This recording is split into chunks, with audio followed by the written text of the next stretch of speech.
Everyone, welcome back to my YouTube channel. আজকে আমি তোমাদের সাথে শেয়ার করব সেমিস্টার সিস্টেমে যারা এইচএস এক্সাম দিচ্ছে তাদের মনের কথা। তোমরা সবাই জানো এক্সাম প্রায় কমপ্লিট হতে চলেছে, আর এক একজনের তো কমপ্লিটও হয়ে গেছে, কিন্তু এখনও এমন অনেক মানুষ আছে যারা জানেই না যে আমরা এইচএস এক্সাম দিচ্ছি, তাও আবার সেমিস্টার সিস্টেমে। এই যেমন কালকে এক্সাম দিতে যাচ্ছি, সকালবেলা একজন জেঠু আমাকে জিজ্ঞেস করছে যে কোথায় যাচ্ছিস। সকালবেলা থেকে মনে পড়লো, কারণ অনেকটা আগেই যেতে হচ্ছে, আমাদের তো 9টা থেকে ডেকে নিয়েছে, কিন্তু ওয়েমার শিট হাতে কিন্তু 10টার আগে পাই না, তাও 9টা থেকে ডেকেছে, তো যথারীতি আগেই যেতে হচ্ছে। তবে জেঠু জিজ্ঞেস করছে কোথায় যাচ্ছিস, আমি বললাম যে এক্সাম দিতে যাচ্ছি। মা বললো যে হ্যাঁ, ওর তো এইচএস এক্সাম চলছে। তখন এবার জেঠু বলছে এইচএস এক্সাম, ওটা 3 মাস ছুটি দিয়ে ফেব্রুয়ারি মাসে হতো না? আমার তখন মনের ভেতরে হচ্ছে হ্যাঁ হ্যাঁ, একদম আপনি আমার দুঃখতির আগে হাত রেখে দিয়েছেন। আমরাই সেই ব্যাচ যারা সেমিস্টার সিস্টেমে এক্সাম দিচ্ছি, তো আবার ফার্স্ট টাইম। কিন্তু আমি মনের কথাটা মনে রেখে দিয়ে ওনাকে একটা প্রণাম করে এক্সাম হলে চলে গেলাম এক্সাম দিতে।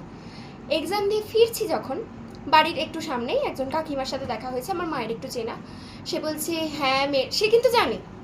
আগের জন ছিল যে জানেই না যে এইচএস এক্সাম সেমিস্টারে হচ্ছে, ইনি আবার জানেন। ইনি আবার আমাকে বলছেন যে তোদের তো সেমিস্টার সিস্টেমে এক্সাম হচ্ছে। বললাম যে হ্যাঁ।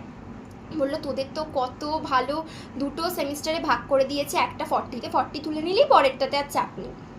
আমার তখন মনে হচ্ছে যে আপনি কী বলছেন, আপনি কী বলছেন।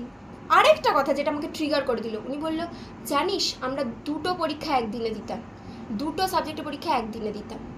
বললাম হ্যাঁ, আমি মনে মনে চলছে হ্যাঁ আপনি ঠিক বলছেন, আপনি দুটো দিতেন, কিন্তু আপনি জানেন আমরা 52 পাতার কোয়েশ্চেন পেপার কমপ্লিট করতে পারছি না। 1 ঘন্টা সময়ের মধ্যে 52 পাতার কোয়েশ্চেনই কমপ্লিট করতে পারছি না, গোল করতে করতেই 8 ঘন্টা চলে যাচ্ছে।